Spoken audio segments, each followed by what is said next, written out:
Chaque année, à l'automne, c'est le même spectacle.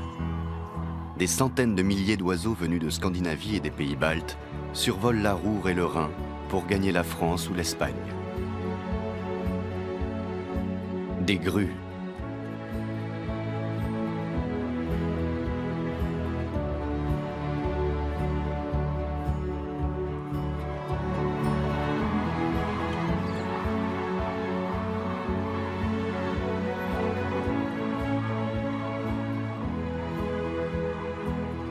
Si nos regards n'étaient pas attirés par leurs cris, nous les remarquerions à peine quand elles passent au-dessus de nos têtes lors de leur migration.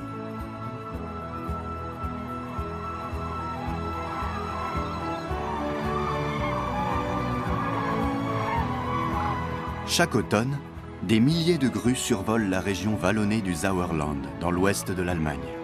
Leur migration est-elle génétiquement programmée? Ou bien se déclenche-t-elle à la suite d'informations transmises par d'autres grues?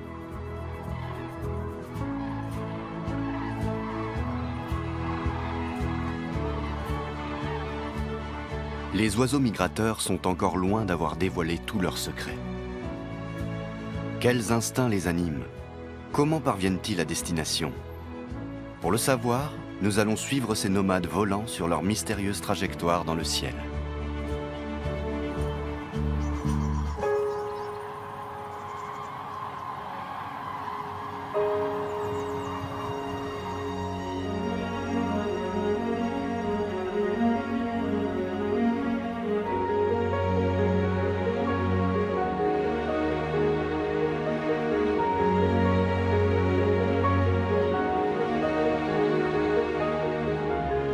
Nous observons Frida, une oie bernache.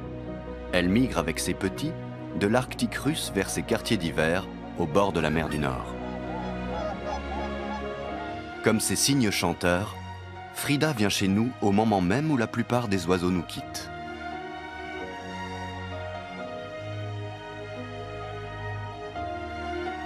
Les cigogneaux qui ont éclos de ces œufs dans nos régions sont depuis longtemps en route vers l'Afrique.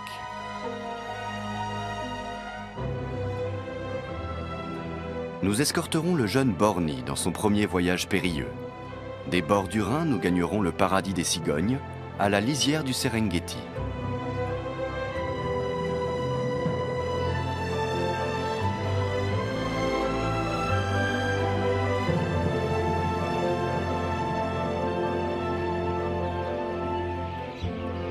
Nous suivrons des nuées des tourneaux jusqu'à la ville éternelle, Rome.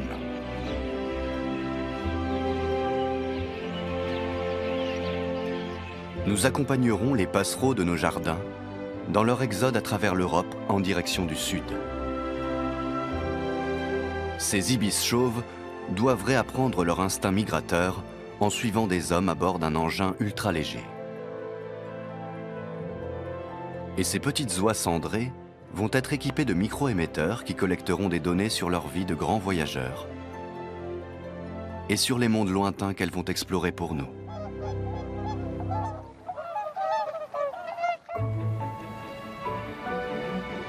Cette ferme située dans la baie de Jade, sur la côte allemande de la mer du Nord, abrite un élevage scientifique de poussins d'oies cendrées.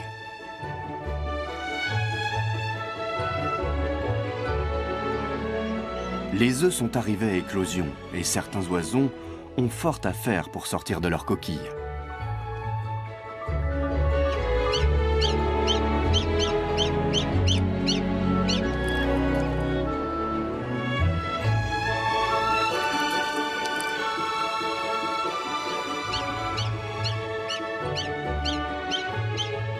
Quand ces oiseaux seront plus grands, les ornithologues testeront sur eux des micro-émetteurs et des enregistreurs de données dernier cri.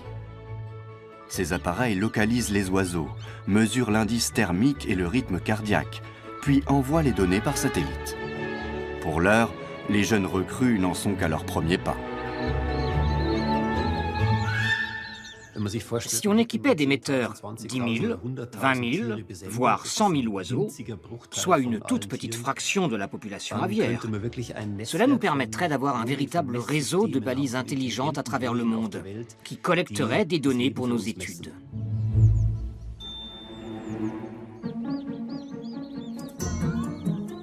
Pendant la période d'incubation, les poussins entendent déjà les bruits de leur environnement, ce qui facilite leur imprégnation, c'est-à-dire l'attachement à leurs parents adoptifs à la sortie de l'œuf. Visiblement, Rainer a trouvé la bonne fréquence. Les oisons sont affamés. Pour l'instant, ils pèsent à peine plus de 250 grammes, mais dans 2 semaines, leur poids aura quintuplé.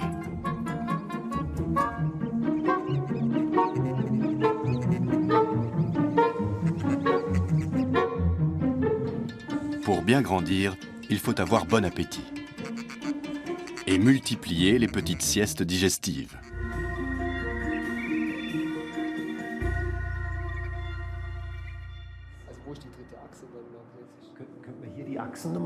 Des ornithologues de l'Institut Max Planck de Radolfzell rassemblent un grand nombre de données pour percer les secrets de la migration des oiseaux.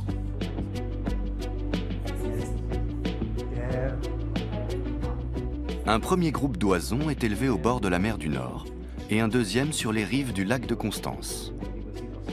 Cela doit aider à mieux comprendre comment les oiseaux volent, d'où ils tirent leur énergie pour parcourir des milliers de kilomètres, à quels endroits leurs conditions de vie sont modifiées par l'environnement et quelles difficultés ils rencontrent au cours de leur déplacement. Pour cela, des balises sont fixées sur leur dos.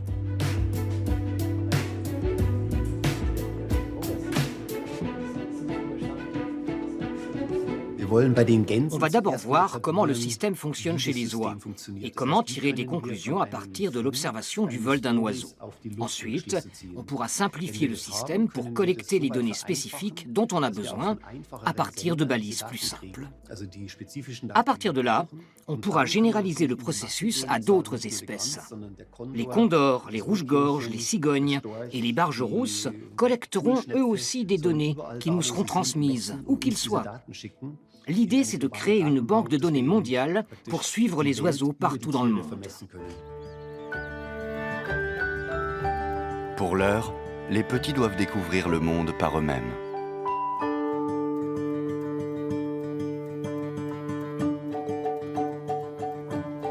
Michael s'est installé dans une caravane au bord du lac de Constance, tout près de ses oisons. Aujourd'hui, la petite troupe s'en va faire les courses à la queue leu-leu.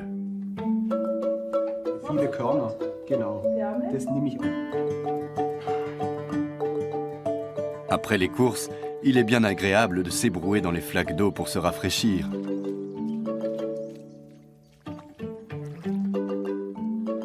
À cette période de l'année, l'eau du lac n'est qu'à 17 degrés.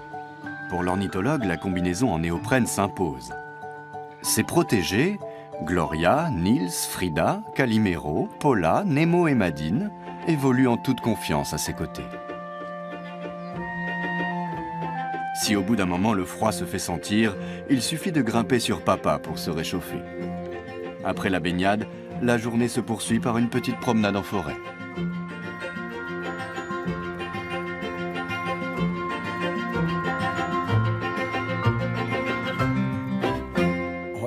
Ça fait 7 jours que je m'occupe des oisons et jusque-là, tout se passe bien. Il faut vraiment vivre à leur rythme tout au long de la journée. Au départ, on pense pouvoir faire plein d'autres choses en parallèle, mais c'est impossible. Ce sont les animaux qui donnent le rythme. Ils alternent des phases d'activité d'une demi-heure à 3/4 d'heure, pendant lesquelles ils jouent et découvrent leur environnement, et des phases de même durée consacrées à la sieste et au câlin. Un papa oiseau digne de ce nom doit se prêter au jeu.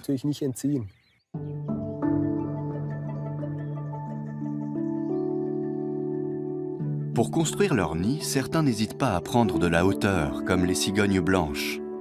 200 000 couples nichent à travers le monde, dont 4 000 en Allemagne. Cet échassier majestueux est menacé dans de nombreux pays d'Europe.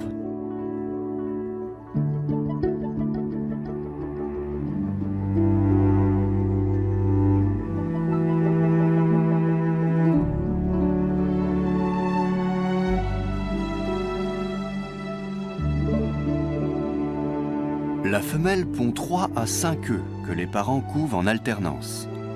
Cela suffirait pour assurer le renouvellement de l'espèce, mais malheureusement, 2 tiers des jeunes cigognes meurent à moins d'1 an, au cours de leur première migration.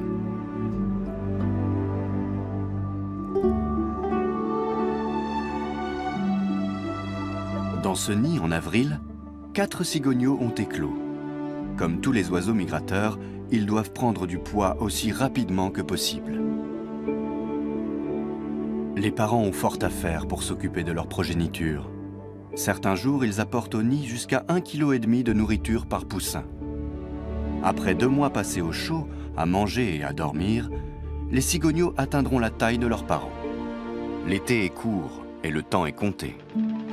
Malgré l'instinct protecteur de leurs parents, les petits qui ne grandissent pas assez vite et n'auront aucune chance de survivre sont impitoyablement éjectés du nid. Cela laisse plus de nourriture aux cigogneaux les plus robustes, qui peuvent ainsi prendre des forces pour le grand voyage.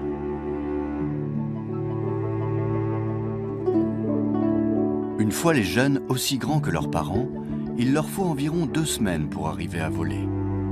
C'est pendant cette période que les ornithologues peuvent attraper des jeunes dans leur nid pour les équiper d'une balise très légère. Celle-ci transmettra ensuite les données par GPS. Ces données permettent de visualiser les trajets précis des cigognes. Celles qui ont grandi le long du Rhin empruntent la route de l'Ouest et traversent la France et l'Espagne en direction de l'Afrique. Les cigognes venues du Nord préfèrent la route de l'Est qui passe par la Turquie et Israël.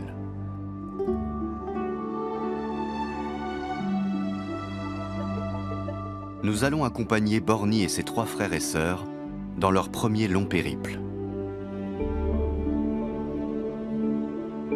Mais chacun d'eux doit apprendre à voler seul.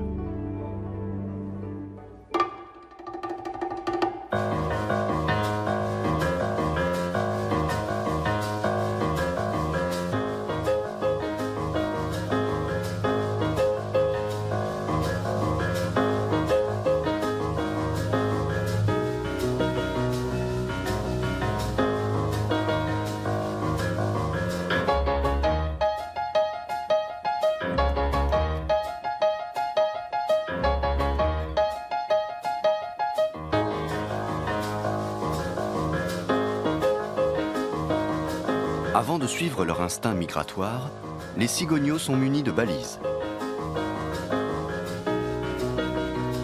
Ces petits émetteurs fixés au dos enregistrent jusqu'à 100 données par seconde, sur la vitesse de vol comme sur la fréquence du pouls.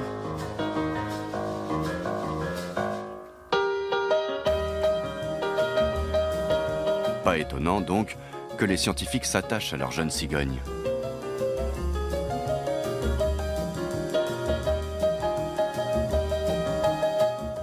Borny s'est débrouillé assez vite. Quand on suit un oiseau de 3 ans, qu'on voit comme il se bat pour survivre, ça crée un lien particulier. Alors que ceux qu'on bague, on peut les perdre de vue et recevoir 5 ans plus tard un courrier annonçant qu'ils ont été retrouvés morts. Grâce aux balises, on voit bien les différences entre les individus et on peut suivre leur parcours. C'est passionnant. Par exemple, une cigogne a volé à une telle vitesse jusqu'en Afrique qu'elle s'est épuisée et en est morte. Une autre a trop traîné et a pris tellement de retard qu'elle est restée bloquée en Bavière où elle a passé l'hiver dans une ferme. L'année d'après, elle a traversé le Tchad et a rejoint l'Éthiopie. Il y a des parcours incroyables. Et pour la première fois, on peut les associer à la personnalité de chaque individu. Le plus surprenant, c'est que les jeunes cigognes prennent leur envol migratoire longtemps avant leurs parents. Dans la chaleur du mois d'août, elles se rassemblent en groupe et décident du moment de leur départ. Les cigognes viennent au monde dotées d'un instinct migrateur et d'un sens de l'orientation inné. Elles espèrent néanmoins qu'au sein d'un groupe, une consoeur expérimentée connaîtra déjà le chemin à prendre. Borny a assimilé la règle essentielle pour bien voler, se laisser porter par les courants ascendants. Au lieu de gaspiller leur énergie à battre des ailes, les cigognes utilisent les masses d'air chaud qui s'élèvent au-dessus de la Terre réchauffées par le soleil.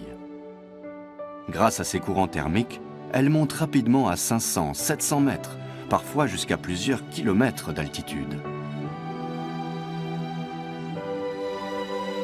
Arrivé au sommet d'un courant thermique, Borny descend en vol plané à 70 km/h et se laisse glisser jusqu'au prochain courant ascendant, pour reprendre de la hauteur. Au-dessus des grandes étendues d'eau, comme au-dessus des montagnes, il n'y a pas de thermique. C'est pourquoi les cigognes volent essentiellement au-dessus des terres. Lorsque Borgny prend son envol le 14 août, il ne sait pas où le conduira son périple. Il connaît seulement dans les grandes lignes la direction à prendre. Borgny, représenté ici en orange, et ses frères et sœurs Hede, Vroni et Zuwe voyagent séparément.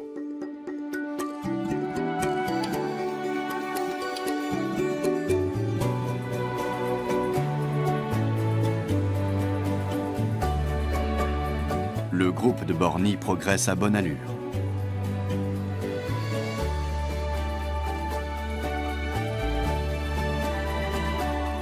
Les oiseaux passent au-dessus de Fribourg, puis survolent le lac Léman.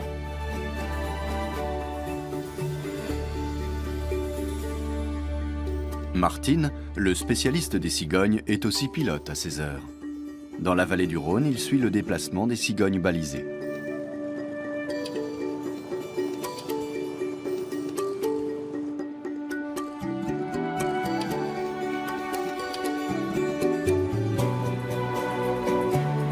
Un jour, les liaisons satellites rendront superflus ces voyages d'observation. Les ornithologues pourront surveiller l'activité de Borgny sans bouger de leur bureau. C'est plutôt dommage, car ils ne pourront plus profiter de cette vue magnifique sur le Rhône.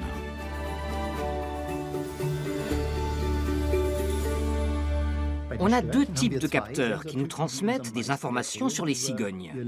L'un d'eux indique chaque jour la localisation de l'oiseau et ses activités, par exemple s'il est avec d'autres congénères.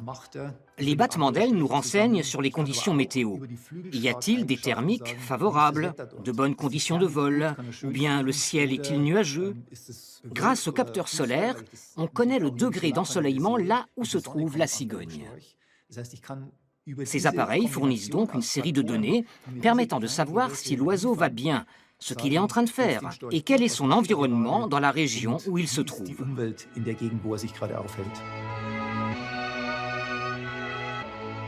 Borgny et ses camarades ont atteint l'Ardèche.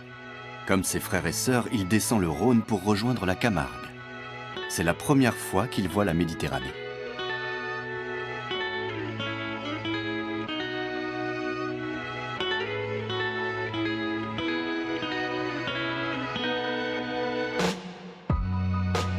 Les balises n'indiquent pas ce que Borgny pense de la région.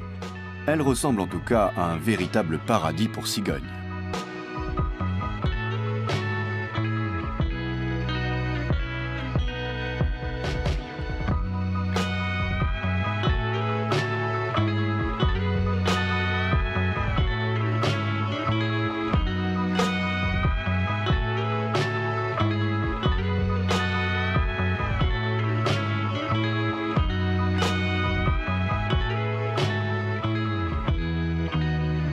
Seul bémol, la présence de ces échassiers au plumage rosé endémiques de la région qui défendent bec et ongles leur territoire.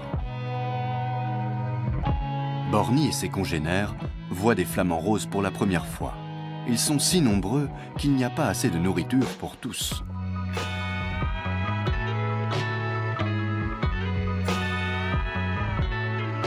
Les migrateurs comme Borgny ne font qu'une courte pause en Camargue et poursuivent leur voyage en survolant la cité médiévale d'Aigues-Mortes. Ensuite, cap sur l'Espagne. Gibraltar est encore à 1 millier de kilomètres.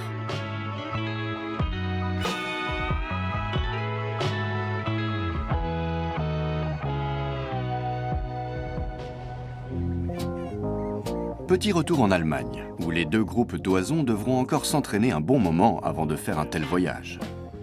Ils ne quittent pas leur père adoptif d'une semelle. Si on veut devenir un bon oiseau migrateur, il est important de se faire les muscles. Dans la nature, les oies sauvages apprennent à voler avec leurs parents, ce qui pose bien sûr un petit problème aux parents adoptifs humains. La solution ? Voler à bord d'un ULM. Il faut simplement que les jeunes oies s'habituent à cet étrange volatile. C'est un peu stressant pour elles. Mais peu à peu, elles acceptent ce drôle d'engin bruyant.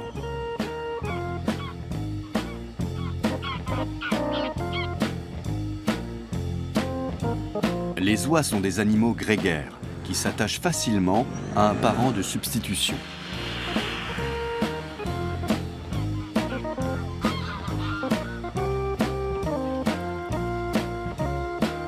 Tandis que les oies du lac de Constance font tranquillement leurs ablutions, leurs congénères de la baie de Jade ont déjà une longueur d'avance pour l'entraînement.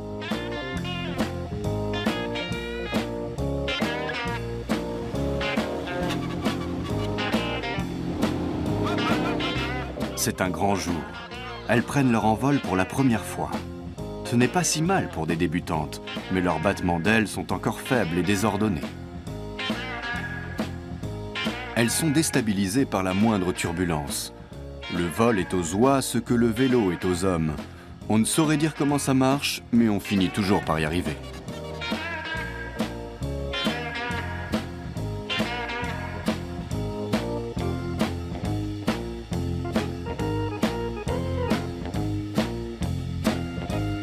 Les ailes des oies sont plus galbées au-dessus qu'en dessous. Les particules d'air se déplacent donc plus rapidement au-dessus quand l'oiseau vole. Ce phénomène produit une poussée vers le haut, la force de portance, qui équilibre la force de gravité. Les ailes assurent également la fonction de propulsion de l'oiseau. Ces mouvements continus demandent bien sûr beaucoup d'énergie. Cela explique pourquoi les jeunes, après leur premier vol, sont si essoufflés.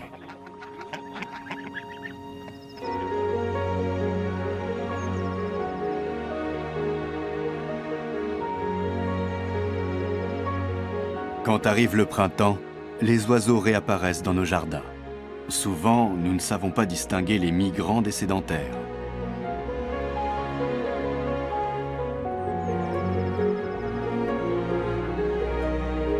Ceux qui sont restés en Europe savent où trouver de quoi se nourrir, et ils connaissent les meilleurs sites de nidification.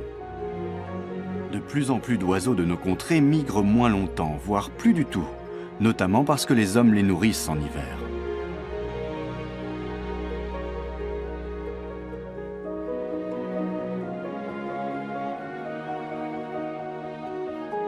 Car c'est avant tout le manque de nourriture qui pousse les oiseaux à migrer. Leur stratégie de migration s'est perfectionnée au fil de l'évolution.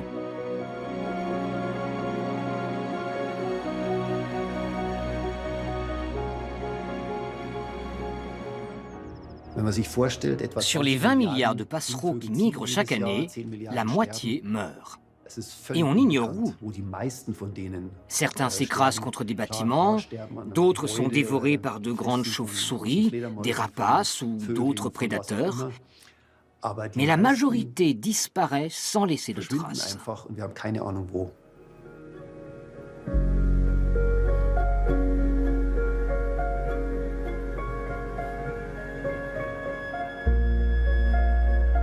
5 heures du matin, sur les rives de l'Ems. Helmut et ses collègues viennent de disposer 15 filets. Ils les contrôlent toutes les demi-heures.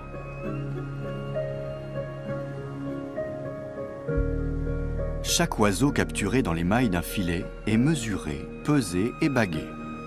C'est grâce à ce dispositif que les ornithologues ont pu constater une diminution du nombre de grands migrateurs le long de l'Ems. Helmut est ornithologue spécialiste des oies. Mais chaque été, en Frise orientale, il bague de tout petits oiseaux migrateurs, comme cette fauvette à tête noire.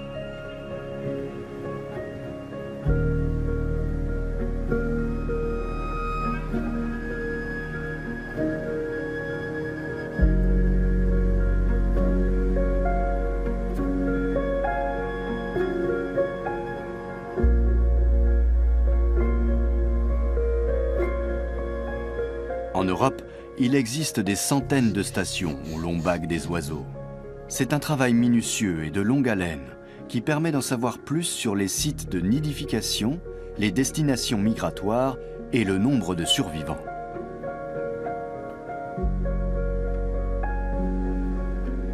Par exemple, si le nombre d'oiseaux bagués qui reviennent au printemps diminue sensiblement, les ornithologues de la station de l'Ems en déduisent que cette année-là, le climat du Sahara est particulièrement chaud et sec. Suivant les saisons, le taux de mortalité des migrateurs varie de 30 à 70%. Pourtant, chaque année, ils reprennent la route.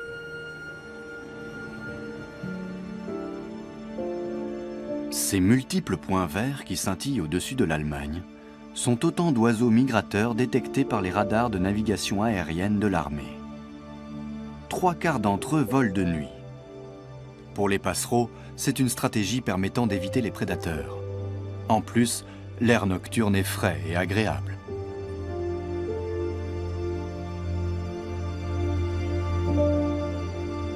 Dans le ciel de Berlin, ces nuées de merles disparaissent en l'espace d'une nuit. Leur destination, le sud de la France, où ils passeront l'hiver. D'autres migrateurs nocturnes volent au-dessus de Berlin, les canards colverts. Partis de Russie, ils vont rallier le sud de l'Espagne.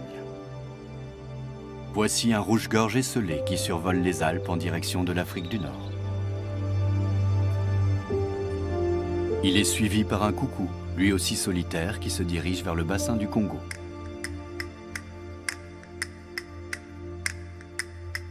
Chaque automne, en l'espace d'une dizaine de nuits seulement, des milliards d'oiseaux survolent ainsi l'Europe.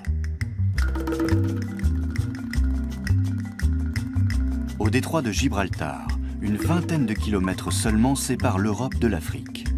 C'est une escale idéale pour les oiseaux migrateurs. La vallée de la Rhondda, au sud de Cadix, était autrefois l'une des plus grandes zones marécageuses d'Europe. La terre fertile est asséchée pour l'agriculture.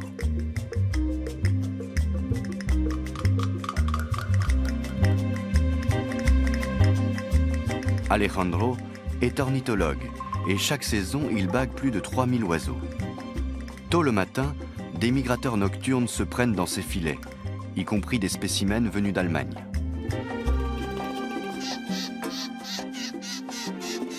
Le détroit de Gibraltar est l'un des points de passage les plus fréquentés au monde par les oiseaux migrateurs.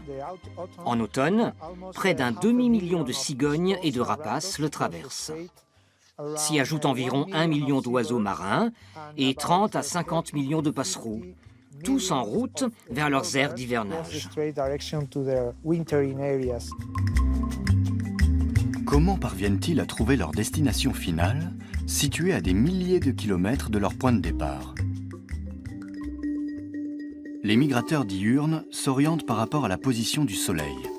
Ils sont dotés d'une horloge interne qui leur permet de maintenir leur cap au fur et à mesure de la course du soleil dans le ciel. Ce mode d'orientation complexe, appelé compas solaire, reste encore énigmatique. Le compas solaire des oiseaux fonctionne même par temps légèrement nuageux, car ils perçoivent le rayonnement ultraviolet du soleil. Les migrateurs nocturnes, eux, s'orientent par rapport à l'étoile polaire. Comme elle se trouve dans l'alignement de l'axe de rotation de la Terre, et donc au-dessus du pôle Nord, elle indique toujours le Nord.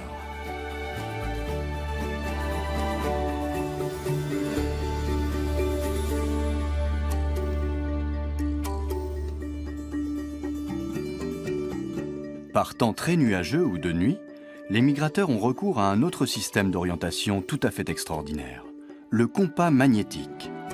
Les organes sensibles au champ magnétique se situent dans les yeux et sur la mandibule supérieure du bec. Les lignes du champ magnétique émis par la Terre ont un angle d'inclinaison qui varie suivant les endroits où l'on se trouve. Plus on va vers un pôle, plus elles sont verticales.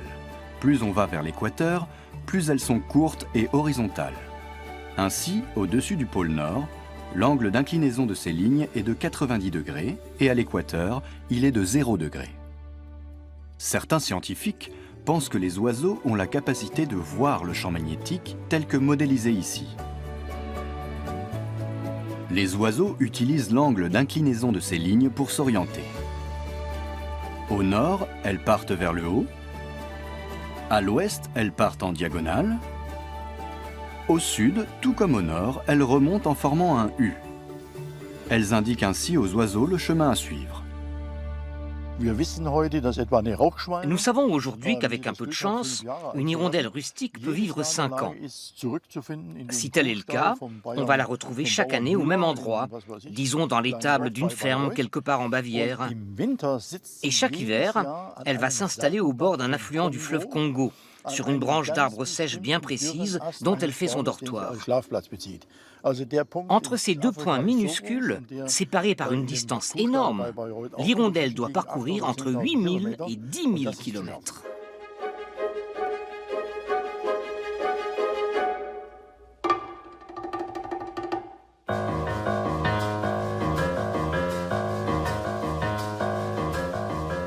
Ces drôles d'oiseaux sont des ibis chauves. Le dernier d'entre eux, qui vivait à l'état sauvage en Europe, a été abattu par des chasseurs en 1627.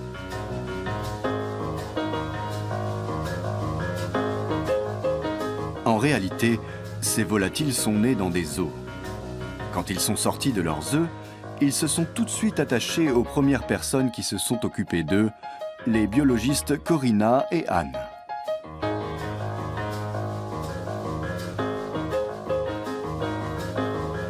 Sans le dévouement de leurs mères adoptives, ces ibis chauves n'auraient pas pu redevenir de vrais oiseaux migrateurs.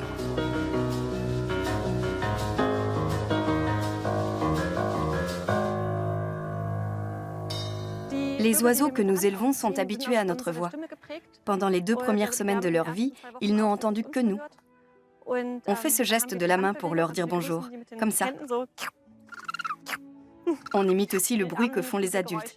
Quand ils sont petits, ils gazouillent et en grandissant, ils émettent une sorte de grognement. C'est ça qu'on imite.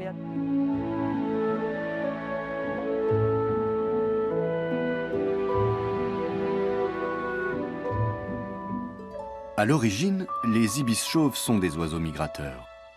Mais leurs descendants, confinés dans les eaux, ont oublié au fil du temps leur route migratoire. S'ils étaient livrés à eux-mêmes, ils se tromperaient d'itinéraire et finiraient par mourir. Pour les aider à retrouver leur route, des ornithologues ont mis au point le programme Ibis Chauve. En Autriche, ils apprennent aux jeunes ibis à suivre cet engin ultra léger. Les 14 jeunes recrues se préparent à effectuer un voyage de 1000 km pour rejoindre leur quartier d'hiver, en Toscane. Ces oiseaux élevés dans un zoo seront-ils capables de faire ce grand voyage au-dessus des Alpes ?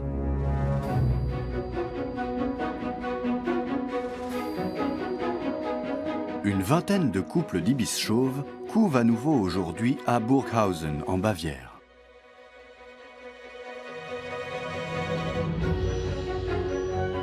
Ils ont tous effectué une fois le trajet jusqu'en Italie en suivant un paramoteur.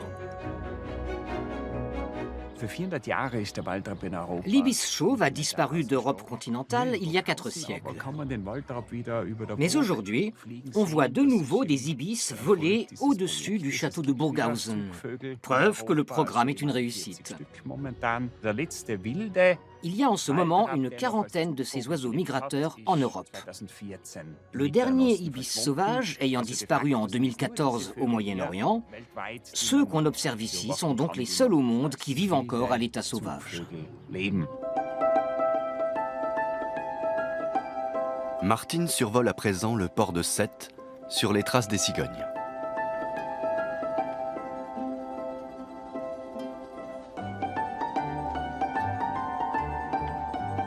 Borny, notre tête brûlée, poursuit son voyage. Après la Camargue, il se dirige sans hésiter vers une autre zone humide, près du port de plaisance d'Empuriabrava, en Catalogne. Seules quelques cigognes pataugent dans ces prairies marécageuses, en cherchant des grenouilles ici et là. La plupart des migrateurs sont allés vers un garde-manger aussi abondant qu'inattendu.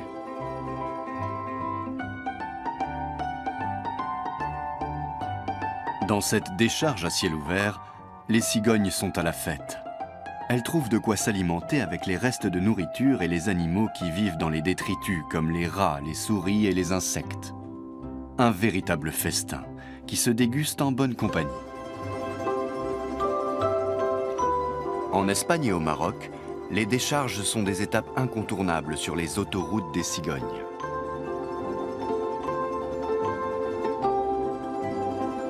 Cette année, Martin fait demi-tour ici et laisse ses protégés poursuivre seuls leur voyage. Il contrôle une dernière fois les balises. Depuis quelques jours, l'émetteur de Zuwe, la sœur de Borny, n'indique aucun déplacement. Pour elle, c'est la fin du voyage. Elle est morte électrocutée sur une ligne électrique en Andorre.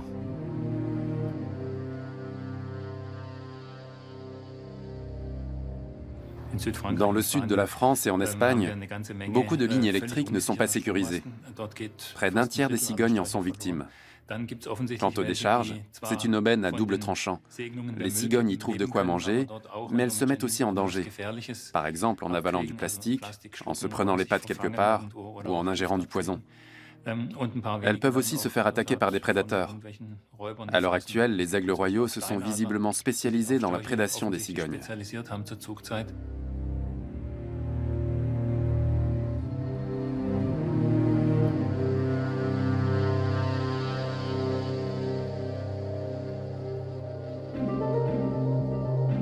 Borny, Vroni et Ede ont repris le cours de leur voyage. Ils survolent maintenant la Sierra Nevada et filent vers l'Andalousie.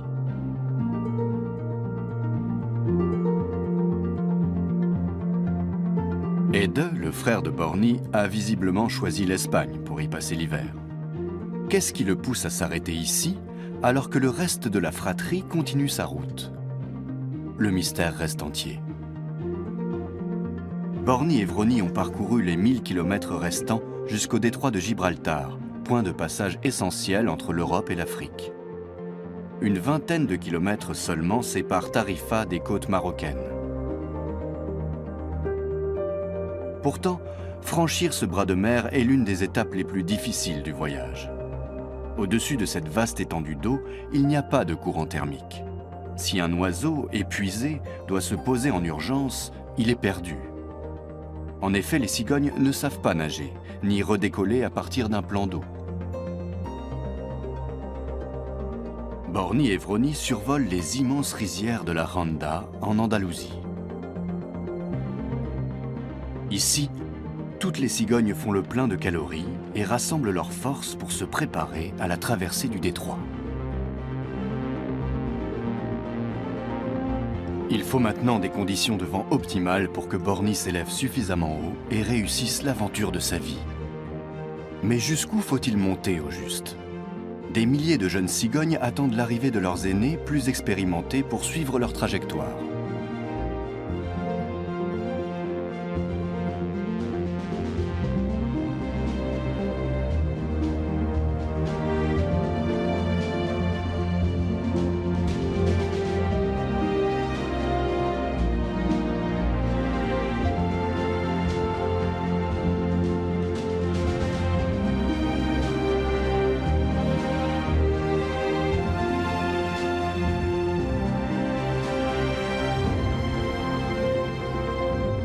Les jeunes tournent parfois pendant des heures dans l'attente de courants ascendants favorables. Mais comment expliquer qu'un jeune comme Borny connaisse les dangers liés à la traversée du détroit? Encore une question qui reste pour l'instant sans réponse.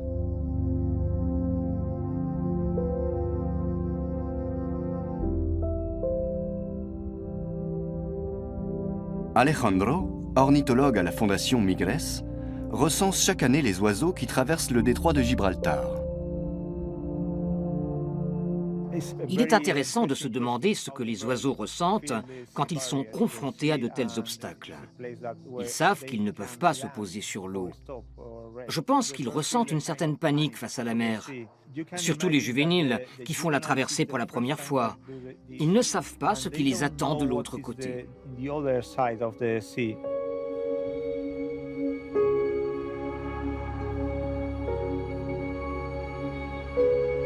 Au lac de Constance, l'entraînement des oies cendrées est au point mort. Les parents oiseaux, eux, réussissent toujours à donner à leur progéniture le goût de voler. Pour motiver ses protégés et les inciter à prendre de l'altitude, Michael doit faire preuve d'imagination.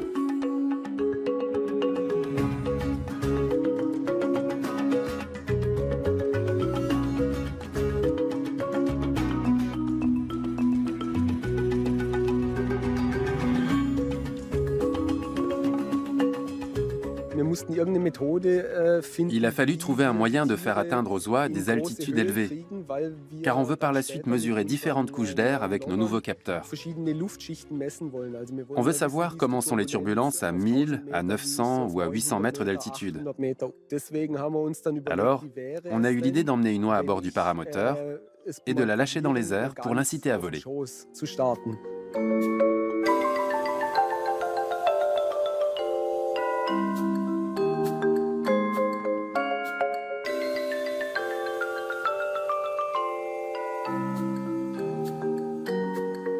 À force de répéter l'exercice, les protégés de Michael améliorent leur technique.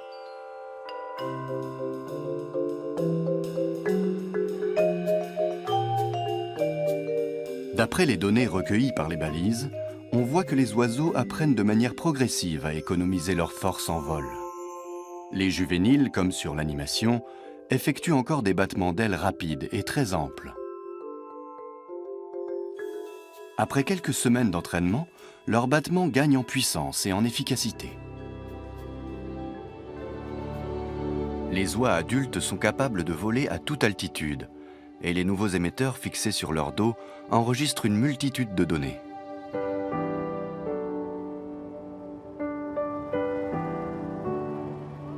Seuls les oiseaux domestiqués suivent le paramoteur. Les ornithologues vérifient les valeurs transmises par les balises. À l'avenir, ces données permettront de créer un réseau mondial dans lequel on pourra connaître en temps réel la situation de chaque individu.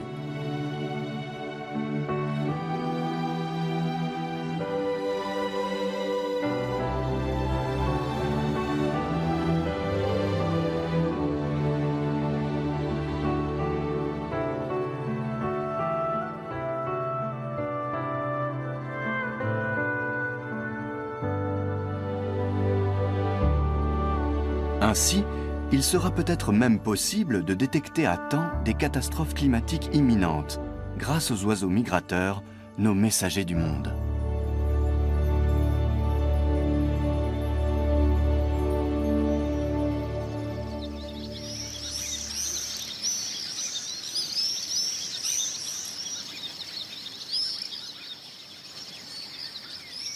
En Andalousie, dans la vallée de la Honda, les hirondelles cherchent elles aussi refuge dans les arbres. Par cette nuit de septembre, certaines se prennent dans les filets installés par Alejandro.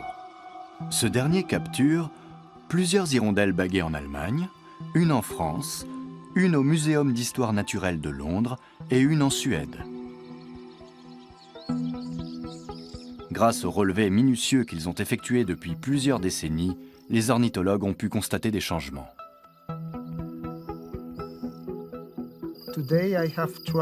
Aujourd'hui, j'ai attrapé 80 oiseaux, pour la plupart des hirondelles et des martinets.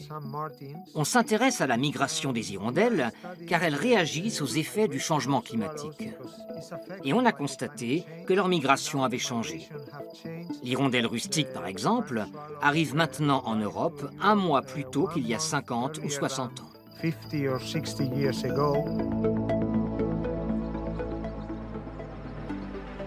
Quand la lune se lève au-dessus du détroit de Gibraltar, Alejandro recense les oiseaux qui passent devant elle. Appliquant une formule complexe, il peut ensuite estimer le nombre d'oiseaux qui ont traversé la Méditerranée. Ils sont souvent des millions chaque nuit.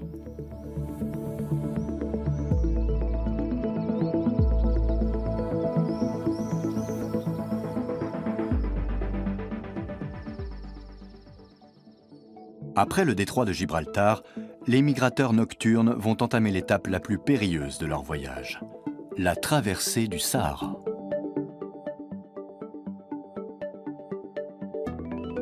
Il arrive souvent que les passereaux aillent au bout de leurs limites. Il se peut même qu'ils meurent brusquement à la suite d'un effort excessif. Ceux qui traversent l'est de la Méditerranée pour rejoindre l'Afrique finissent trop souvent dans les grands filets installés le long des côtes égyptiennes. Un piège redoutable qui s'étend sur 700 km. Des milliers de migrateurs épuisés finissent ainsi chaque année dans une marmite. À peine la moitié des oiseaux partis d'Europe atteignent leurs aires d'hivernage. Mais pour quelles raisons migrent-ils? La question reste encore posée. Il est possible qu'à terme, dans beaucoup de régions, les migrations s'arrêtent en raison du réchauffement climatique. Ce sera sans doute le cas chez nous. D'après mes prévisions, si les changements climatiques se poursuivent au rythme actuel, les oiseaux de nos contrées arrêteront de migrer d'ici 100 ans. Ils resteront tous ici, les martinets, les pie-grièches, les loriots, etc. Et cela pourrait même arriver d'ici 50 ans.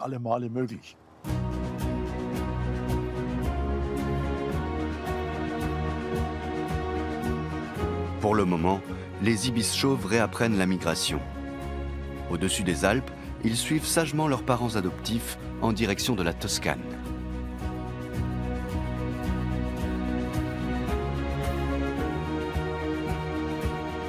Les ibis survolent le majestueux glacier du Dachstein en Autriche. À cette altitude, souffle souvent le Föhn, un vent sec et chaud face auquel les oiseaux sont contraints de voler.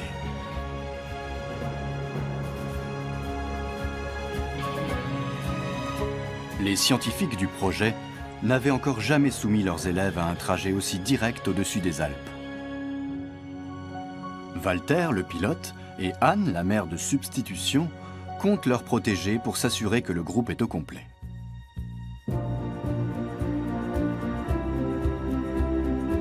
Lorsqu'ils arriveront en Italie, les tirs illégaux de chasseurs vont constituer un risque plus important que le voyage lui-même.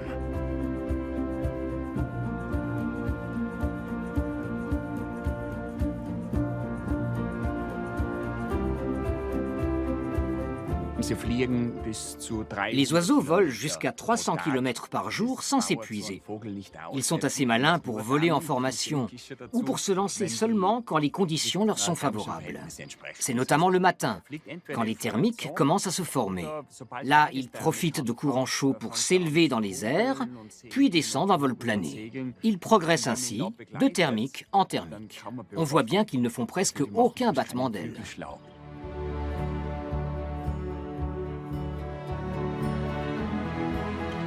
Les nouveaux migrateurs sont encore loin de maîtriser cette technique de vol. Grâce aux balises qui enregistrent tous les mouvements des 14 ibis, on a pu établir leur trajectoire détaillée pour atteindre le point le plus élevé du trajet, le massif du Katzberg, qui culmine à 2450 mètres.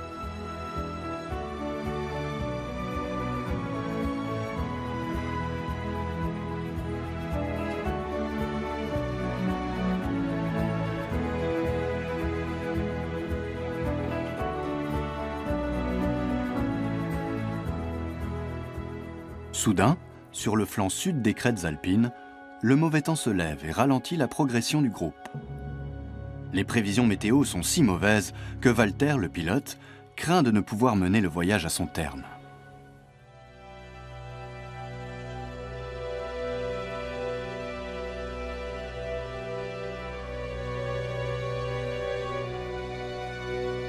Sur le détroit de Gibraltar, un banc de nuages trace approximativement la route que Borny et sa sœur Vroni veulent emprunter pour rejoindre l'Afrique.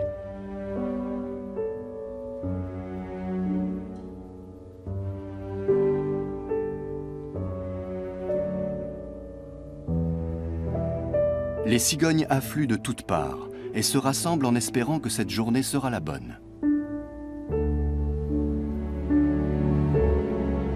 Par groupe de plusieurs centaines, elles profitent une dernière fois des courants thermiques pour prendre le plus de hauteur possible.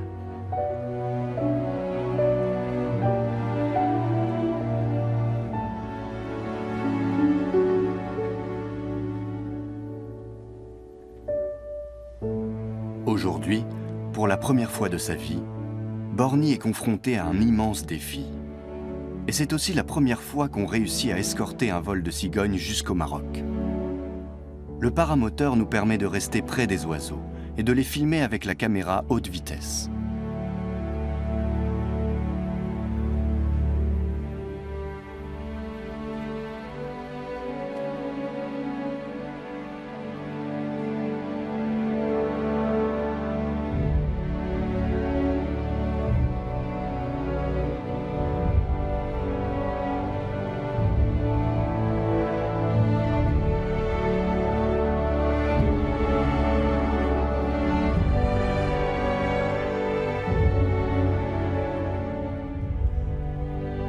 Sur les premiers kilomètres, les cigognes perdent de l'altitude de manière assez préoccupante. Certaines commencent à battre plus vite des ailes. Le bec ouvert est un signe d'essoufflement.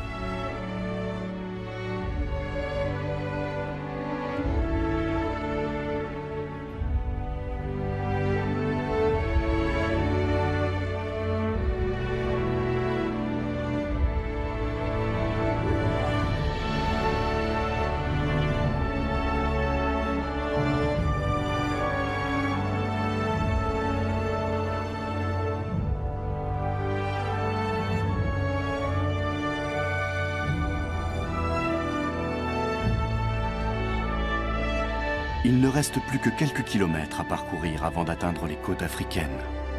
Mais Borny et ses camarades continuent de perdre de l'altitude. Au-dessous d'eux, des baleines et des dauphins suivent leur propre route migratoire. Mais eux ont la chance de rester dans leur élément.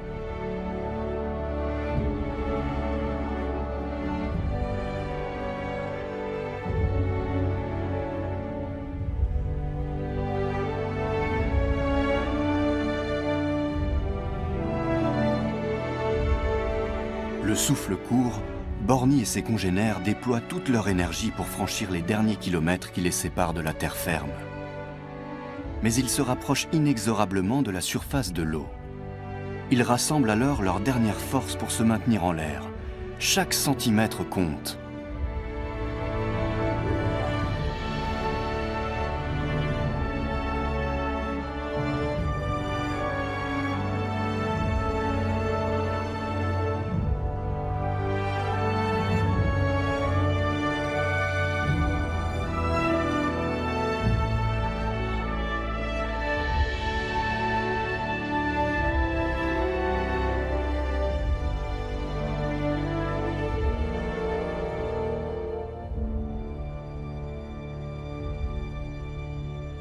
Le port de Tanger est en vue. Les oiseaux touchent presque au but. Il ne faut pas flancher maintenant, c'est une question de vie ou de mort. Juste avant l'arrivée, certains jeunes vomissent, pris de panique ou terrassés par la fatigue. Heureusement, tous finissent par rejoindre sains et saufs le rivage africain. Mission accomplie.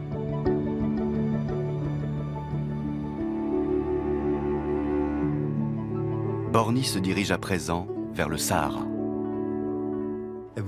Les balises nous permettent de savoir ce qui se passe dans les régions inaccessibles pour nous. Quand tout un groupe de cigognes se réunit par exemple dans le désert du sud du Sahel, ce ne peut être qu'en raison de la présence de criquets migrateurs ou de leurs larves. Grâce aux cigognes, on peut ainsi localiser les endroits où se trouvent des essaims de criquets migrateurs. Mais pour l'instant, Borny a d'autres soucis. Un tiers des jeunes cigognes meurent pendant la traversée du Sahara.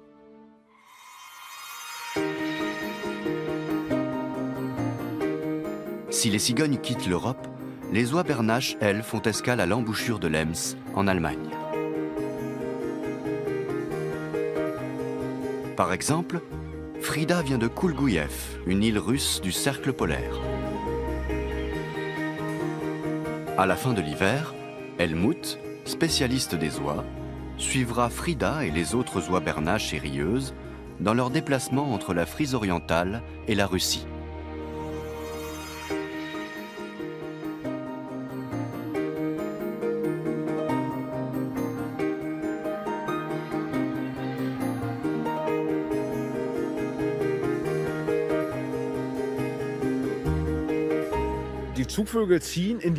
Les oiseaux migrateurs partent en Arctique car les conditions de vie y sont idéales pour eux en été. Ils trouvent de la nourriture à foison, il y a beaucoup d'herbes et de graminées pour les canards, les oies et les cygnes.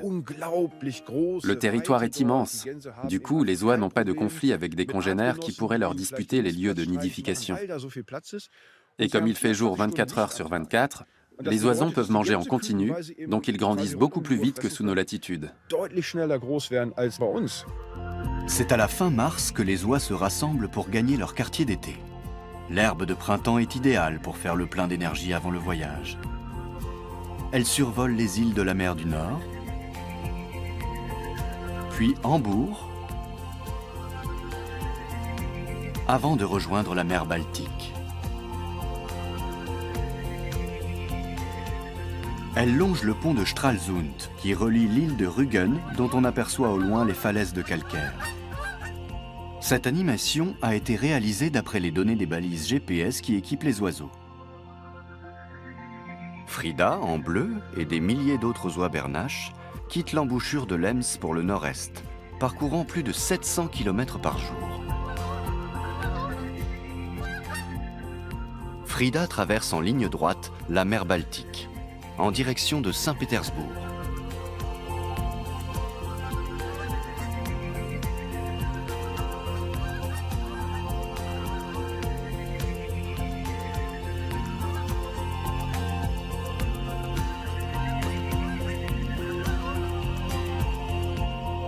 Non loin de la métropole historique, au-dessus de l'immense lac Ladoga, nos oies croisent un groupe de cygnes chanteurs, eux aussi en route vers la toundra. Cette année-là, des feux de forêt ravagent la région. Les oiseaux ne peuvent s'arrêter et sont contraints de poursuivre leur route.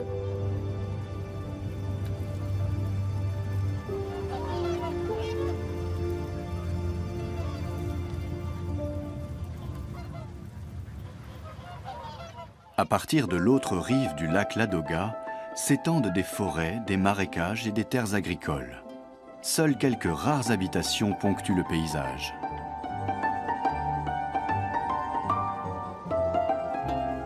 Frida met le cap sur la région d'Olonets, à l'est du lac Ladoga. Le site est apprécié également des oies rieuses. Elles y font étape sur leur route vers l'Arctique.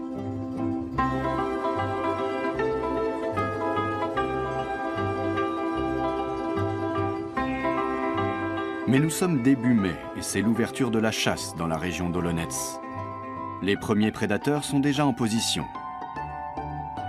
Frida et les siens échapperont-ils à leur tir ?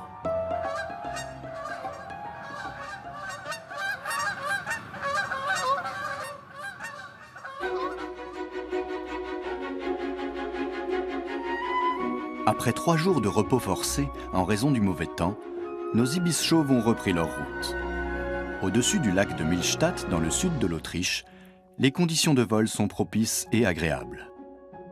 Mais soudain, un des apprentis migrateurs se prend dans les suspentes de la voile.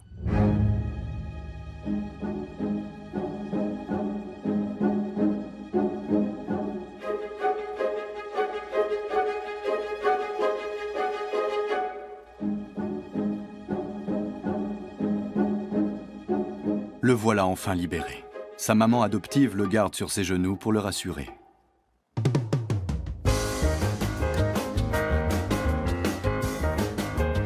Le Tagliamento, qui prend sa source dans les Alpes, s'écoule paisiblement en direction de la Méditerranée.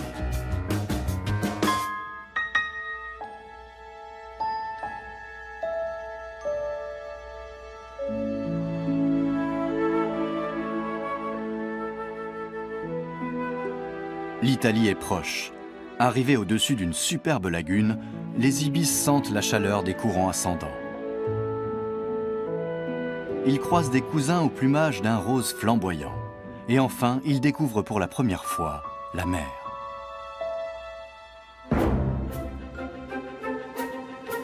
Une ville entière s'étend sur la lagune. Venise, la Sérénissime. Les ibis sont toutefois insensibles au charme de la cité des Doges, sans doute trop bâtis à leur goût. Par contre, au-dessus de la lagune, les conditions de vol sont fantastiques.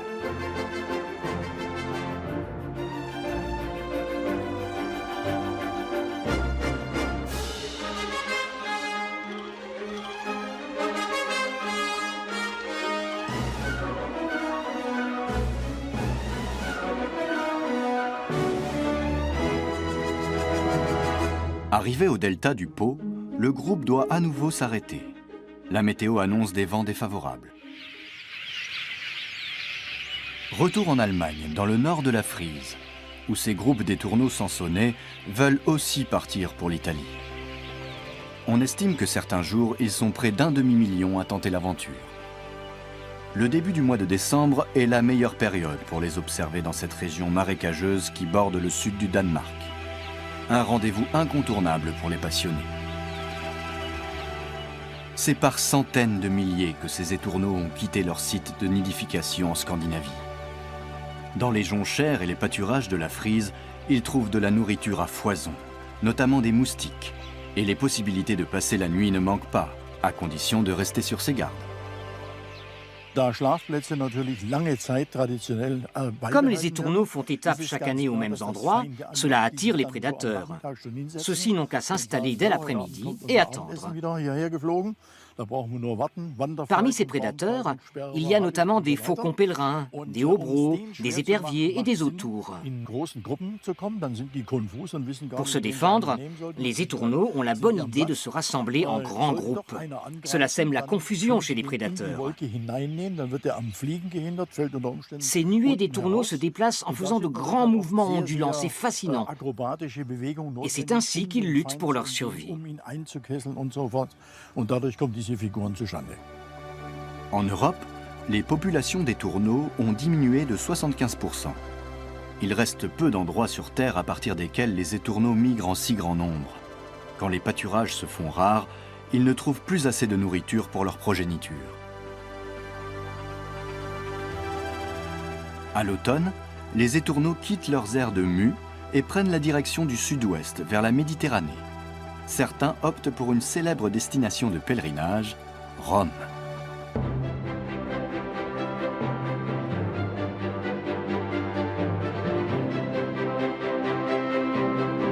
Noël approche. La journée, la ville éternelle semble parfois alanguie.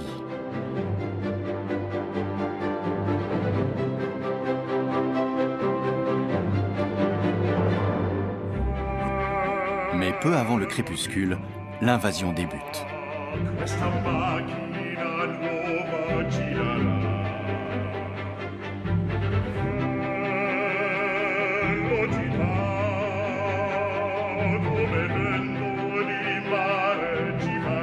Des millions d'étourneaux tourbillonnent au-dessus du centre historique. Ils viennent passer la nuit au chaud et en sécurité dans les arbres sur les rives du Tibre. Des faucons pèlerins tentent leur chance. Les étourneaux réagissent par un vaste mouvement collectif aux allures de feux d'artifice.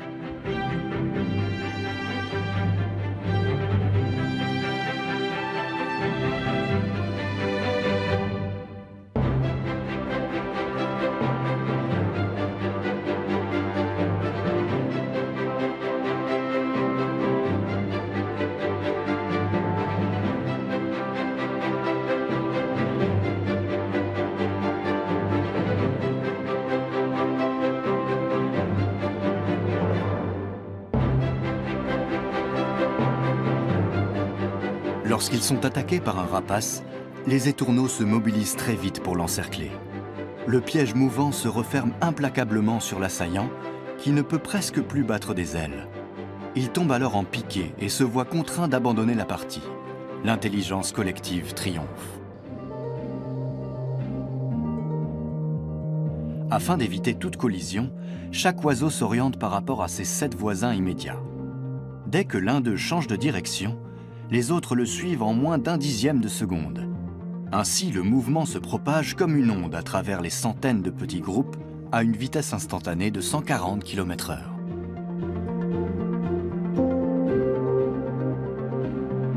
Le balai incessant des oiseaux au-dessus de la basilique Saint-Pierre n'est donc pas une simple fantaisie, mais bien une stratégie de survie appliquée avec une précision mathématique.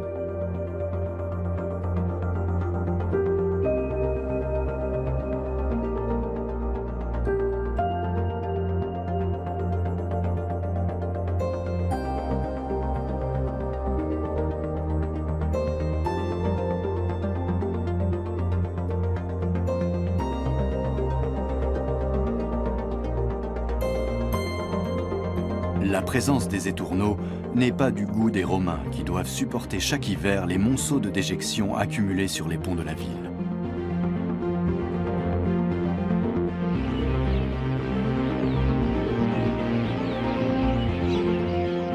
Une fois que les étourneaux ont rejoint les arbres sur les rives du Tibre, ils sont en sécurité pour la nuit.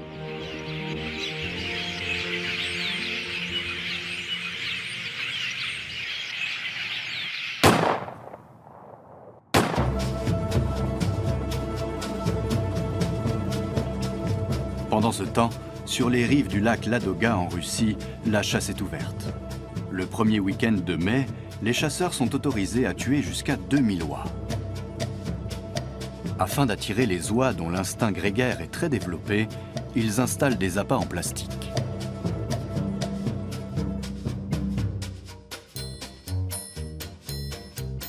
En réalité, personne ne contrôle le nombre de prises.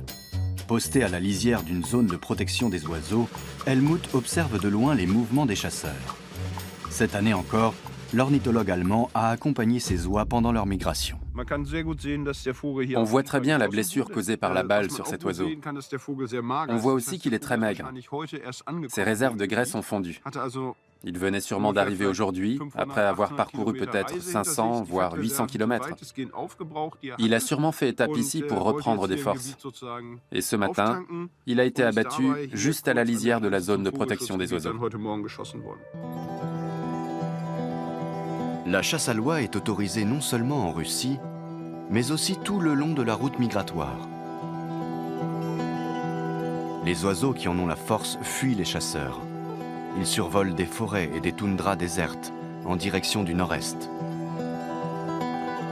Frida, l'oie bernache, met déjà le cap sur l'Arctique. Les oiseaux longent le fleuve Petchora vers la ville de Naryan-Mar.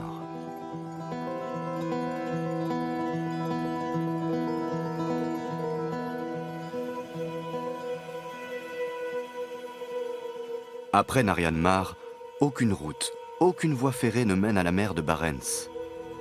Pour continuer à suivre leurs oies sur les 250 derniers kilomètres, les chercheurs doivent prendre l'hélicoptère. Il les conduira dans l'Arctique russe, à Kolgouyev, surnommé l'île aux oies.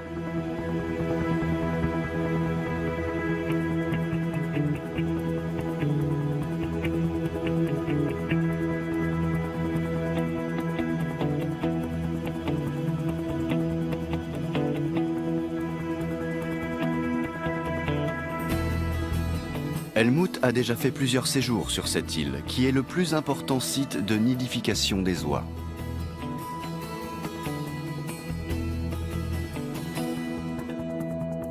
Environ 200 000 couples y nichent.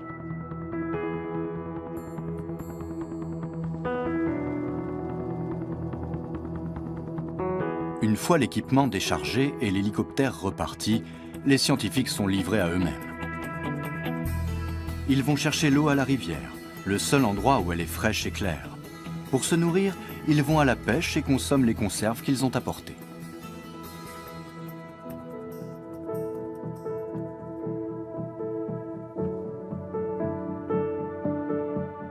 Les ornithologues passent d'abord en revue les données des années précédentes. Les coordonnées de chaque nid et les succès de reproduction ont été soigneusement consignés.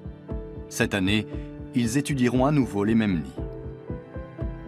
L'île de Kolgouyev, d'une superficie d'environ 4000 km², compte à peine 500 habitants.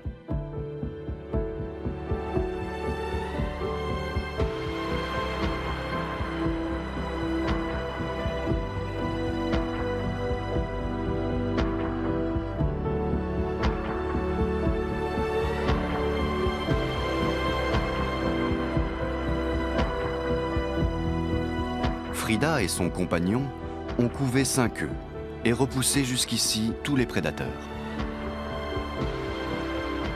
Avec des températures proches de zéro, les poussins sont bien contents d'avoir un bon duvet.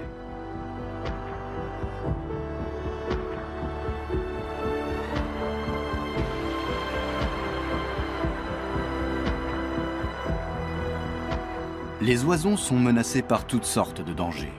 Presque la moitié d'entre eux sont victimes de prédateurs comme les renards et les mouettes polaires.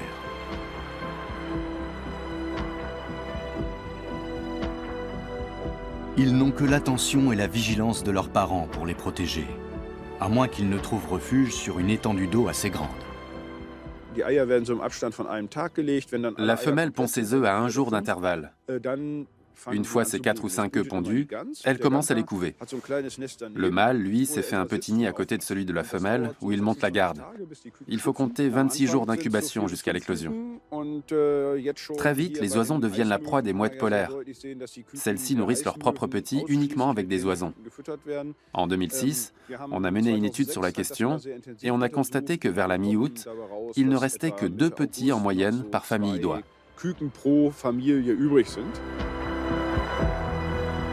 Les petits de Frida sont eux aussi en danger. Son compagnon et elle, parviendront-ils à les protéger ?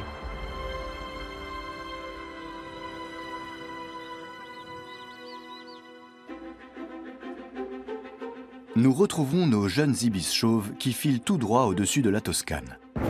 Il ne reste plus que 300 km jusqu'à leur destination, la lagune d'Orbetello.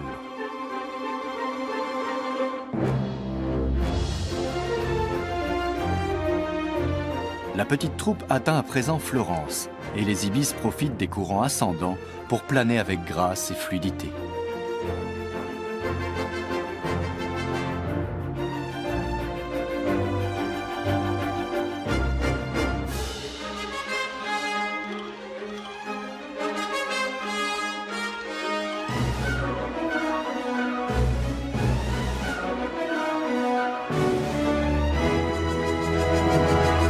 Tori et Somo, Vittorio et Blauge, Lite et Ed, Aaron et les autres ont pris de l'assurance et ils survolent la ville avec aisance.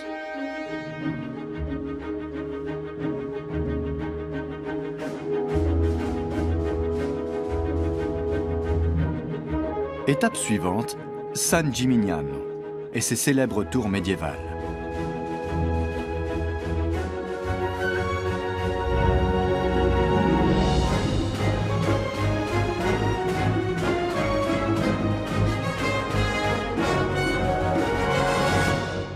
Un agréable parfum d'été flotte dans l'air.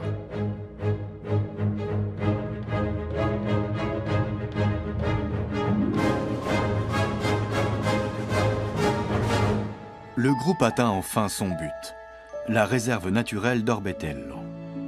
Mission accomplie. L'heure est venue de se quitter. Désormais, les 14 recrues du programme ne seront plus protégées par leur mère de substitution. Elles vont entamer une nouvelle vie, celle de vrais oiseaux migrateurs. Les ibis qui ont migré en Italie ces dernières années ont suivi un trajet un peu différent. Mais ils sont tous parvenus à retrouver leurs aires d'hivernage en Toscane et leurs aires de nidification à Burghausen. Les biologistes Anne et Corinna ont un pincement au cœur en quittant les oiseaux avec qui elles ont vécu une si belle aventure.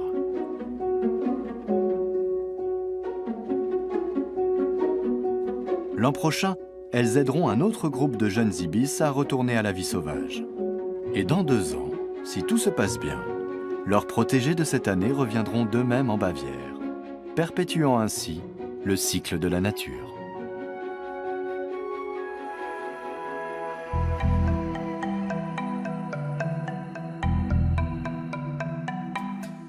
Nous retrouvons Borny et ses compagnons, qui volent à présent en direction du Sahara.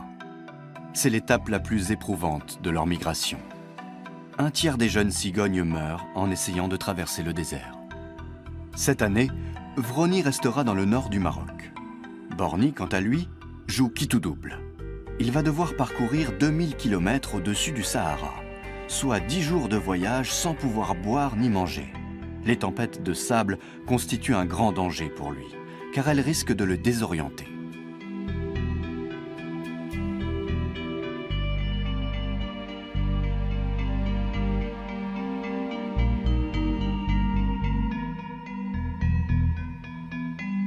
Arrivé en Mauritanie, Borny semble dévier de son itinéraire. Heureusement, il redresse le cap à temps pour rejoindre la vallée fertile du Niger. Quant aux autres cigognes migrant vers l'ouest, leurs balises GPS indiquent qu'elles se dirigent toutes vers les zones humides au sud du Sahara.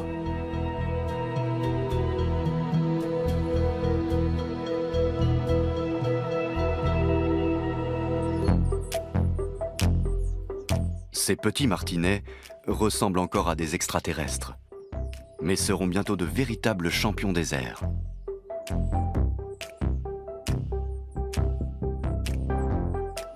Les martinets se nourrissent et s'accouplent en vol. Il leur arrive même de voler en dormant. La majeure partie de leur vie se déroule dans les airs.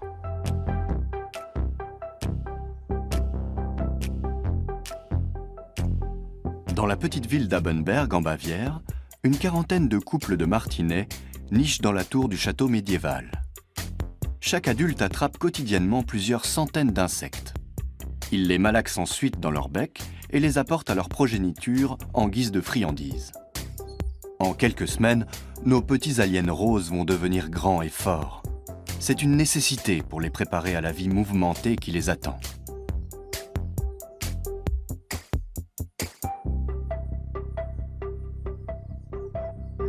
Les martinets atteignent une vitesse de pointe de plus de 100 km/h. Ils volent même en dormant, à 30 km/h. Les scientifiques le savent depuis qu'ils réussissent à baliser aussi les oiseaux de petite taille, comme ce couple de martinets parti de la région de Düsseldorf. Le mâle, en bleu, est le premier à entamer sa migration. La femelle, en rouge, se lance un peu plus tard. Avec son groupe, elle survole Cologne dans son sommeil.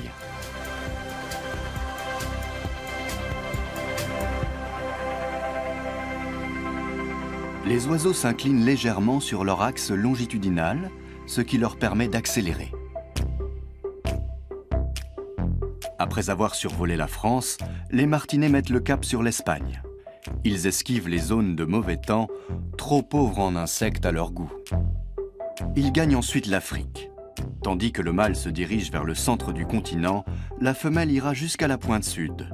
Pendant plusieurs mois, ils se nourriront des multitudes d'insectes qui apparaissent après chaque averse tropicale. Au printemps, le mâle et la femelle retournent en Allemagne, dans le nid commun. Avec tous ces voyages, ils n'ont pas le temps de se chercher d'autres partenaires et restent fidèles toute leur vie, vivant ensemble 3 mois de l'année. Quand vient le temps de la migration, chacun reprend sa route en solo. À cette occasion, ils croiseront peut-être un parent proche, le martinet alpin. Des chercheurs suisses ont prouvé que cet oiseau est capable de rester en vol 200 jours d'affilée sans jamais se poser. Sachant qu'un martinet alpin peut atteindre 20 ans, il effectuera au cours de sa vie quelques 4 millions de kilomètres, soit 5 fois la distance aller-retour de la Terre à la Lune.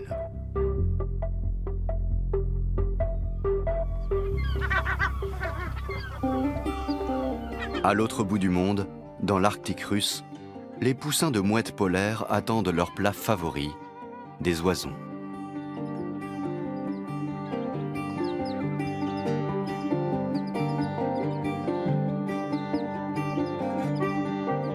Les mouettes installent leur nid sur le toit des cabanes abandonnées par les chasseurs de rennes.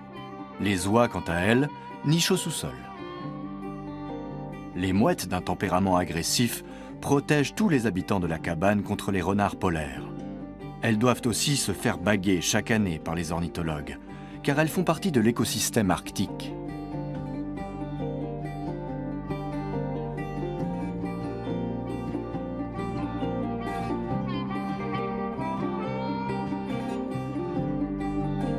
Les petites mouettes ont l'air si douces avec leur duvet qu'on les imaginerait plus volontiers herbivores.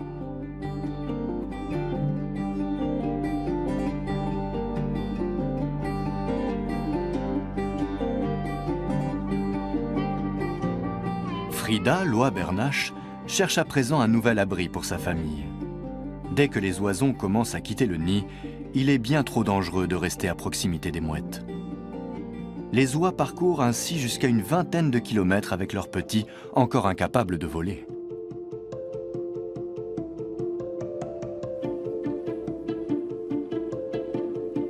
Chaque jour, les ornithologues sillonnent l'île pour examiner les nids.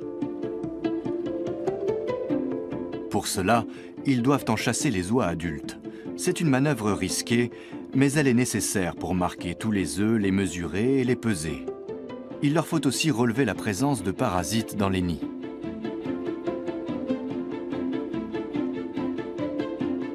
Dans quelques semaines, les oies retourneront en Allemagne avec leur progéniture, si tant est qu'elles survivent jusque-là.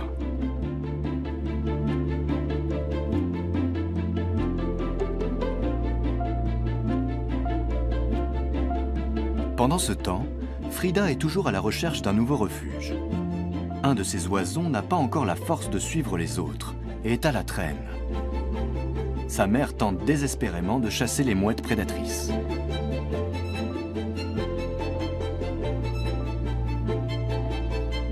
Heureusement, Erich veille au grain et protège les oisons. Lorsque le soleil de minuit a chassé les nappes de brume, on comprend mieux pourquoi les oies effectuent un si long trajet.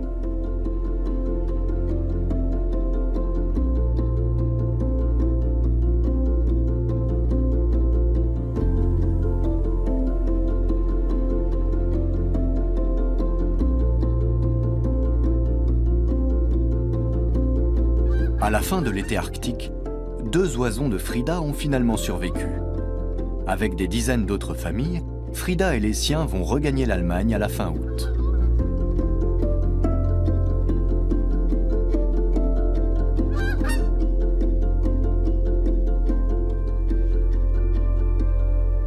Voici le trajet parcouru par Frida. 700 km de Kolguev à la mer Blanche, puis à nouveau 700 pour rejoindre Saint-Pétersbourg. Lors de ces déplacements, les oies volent en V, ce qui permet un gain d'énergie important, sauf pour l'oiseau qui vole en tête. Chacun de ces battements d'ailes crée un mouvement ascensionnel dont vont profiter les oies qui le suivent. Celles-ci battent des ailes à l'instant où elles sentent le courant ascendant, avec un léger décalage temporel par rapport à l'oiseau de tête. Ce mouvement ondulatoire au sein du groupe permet aux oies d'économiser au moins 10% de leur force. Quand l'oiseau de tête est fatigué, un autre prend le relais. Les cris incessants des oies permettent d'éviter de perdre en route un membre du groupe. Par leurs cris, les jeunes peuvent aussi signaler à leur mère qu'ils ont faim ou s'enquérir du chemin qui reste à parcourir. Après Saint-Pétersbourg, le groupe de Frida survole la Lettonie, la Lituanie, la Pologne, puis met le cap sur l'île allemande de Rügen. Là, il continue vers le land de Brandebourg. En 2012, des milliers d'oiseaux migrateurs ont connu une fin tragique dans cette région. Par un épais brouillard, ils ont survolé une autoroute attirée par les phares des voitures. L'humidité de l'air ayant alourdi leur plumage, ils ont été contraints de se poser et ont fini leur voyage sous les roues des voitures.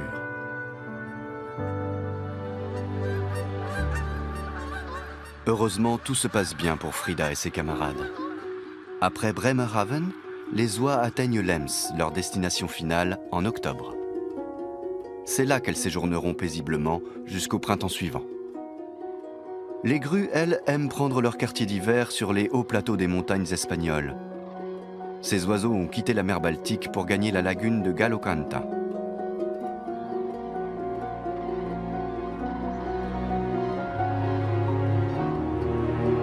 D'instinct, les grues évitent la proximité des humains. Elles échappent ainsi à de nombreux dangers liés à notre monde moderne.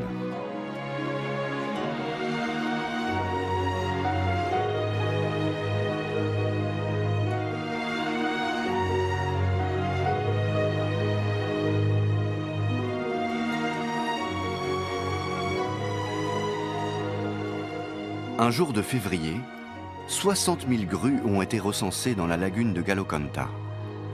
Les chercheurs estiment que dans les lieux de rencontre comme celui-ci, elles échangent leurs expériences de voyage. C'est la seule façon, selon eux, d'expliquer pourquoi certains oiseaux choisissent telle ou telle route.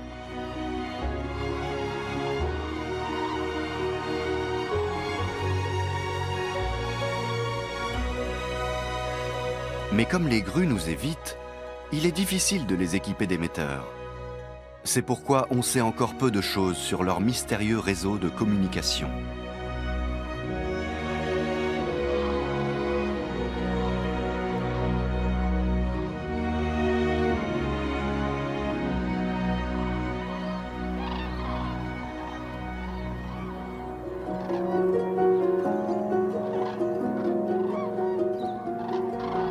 Dans de nombreux pays, la grue est considérée comme un oiseau porte-bonheur. Peut-être parce que lorsqu'elle fait escale chez nous pour regagner son aire de nidification, le printemps n'est plus bien loin.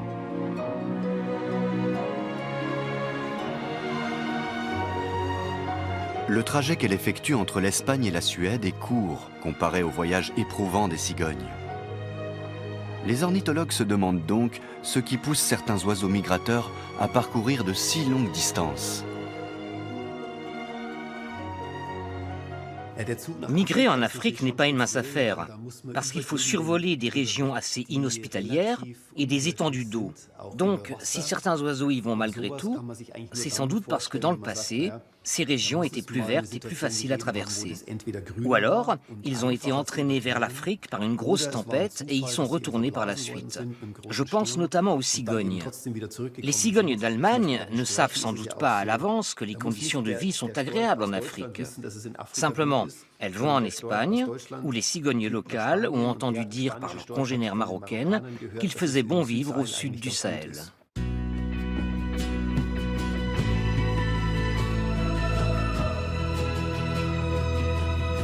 L'une des destinations privilégiées du monde animal se trouve en Tanzanie, près du Serengeti. Les cigognes d'Alsace et d'Allemagne du Nord détiennent le record du plus long trajet pour rejoindre ce paradis.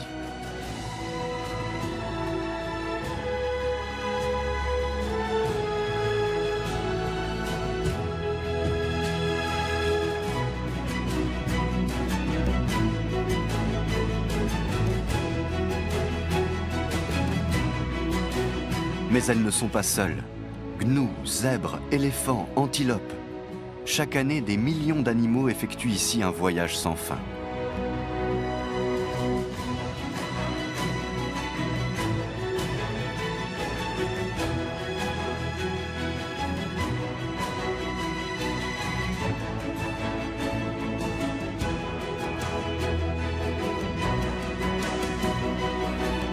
Les scientifiques ignorent ce qui incite les oiseaux à migrer précisément ici, sur les rives du lac Natron en Tanzanie.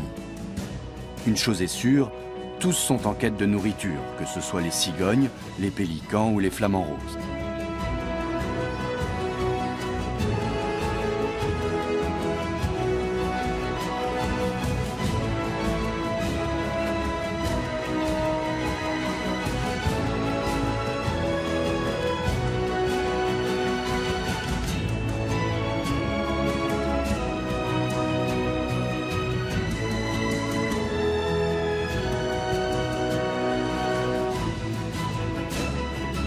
Quel mécanisme archaïque pousse les cigognes à braver tous les dangers pour venir passer l'hiver ici? Pour l'instant, on est encore au stade des hypothèses. De même, on ignore comment les jeunes cigognes peuvent parcourir des milliers de kilomètres pour atteindre un but qu'elles ne connaissent même pas.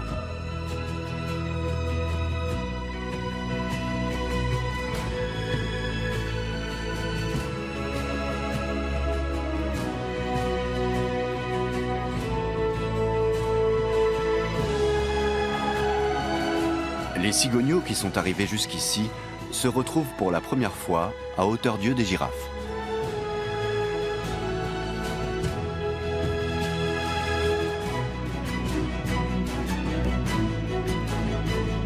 Dès que la nuit approche au pied du mont Kenya, les cigognes se mettent à l'abri des prédateurs nocturnes.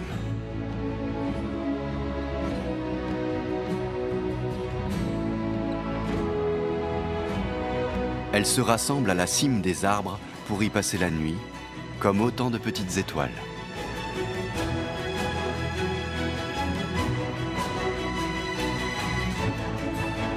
Aussi familières qu'elles nous paraissent, elles garderont toujours cette part d'inconnu et de mystère qui nous fascine.